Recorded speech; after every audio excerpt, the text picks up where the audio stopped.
The Lord was good to Sarah and kept his promise. Although Abraham was very old, Sarah had a son exactly at the time God had said.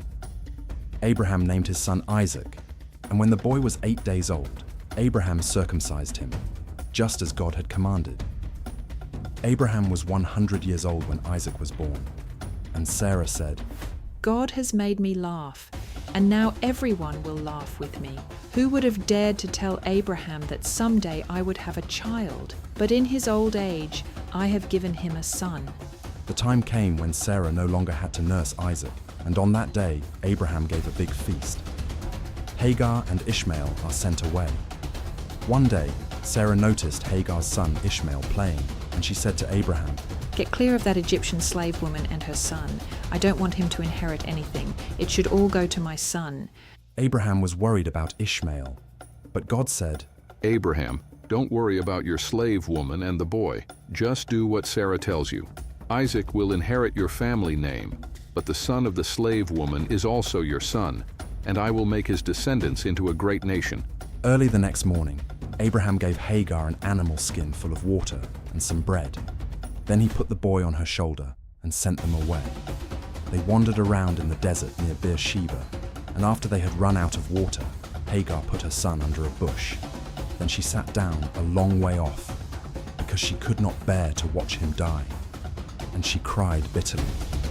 When God heard the boy crying, the angel of God called out to Hagar from heaven and said, Hagar, why are you worried? Don't be afraid. I have heard your son crying. Help him up and hold his hand, because I will make him the father of a great nation. Then God let her see a well. So she went to the well and filled the skin with water, then gave some to her son. God blessed Ishmael, and as the boy grew older, he became an expert at hunting with his bow and arrows. He lived in the Paran desert, and his mother chose an Egyptian woman for him to marry. A peace treaty.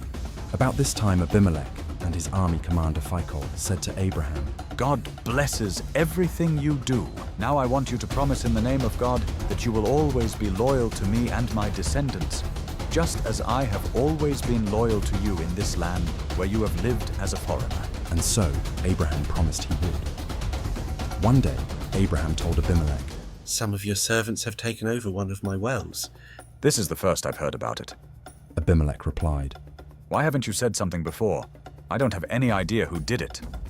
Abraham gave Abimelech some sheep and cattle. Then the two men made a peace treaty.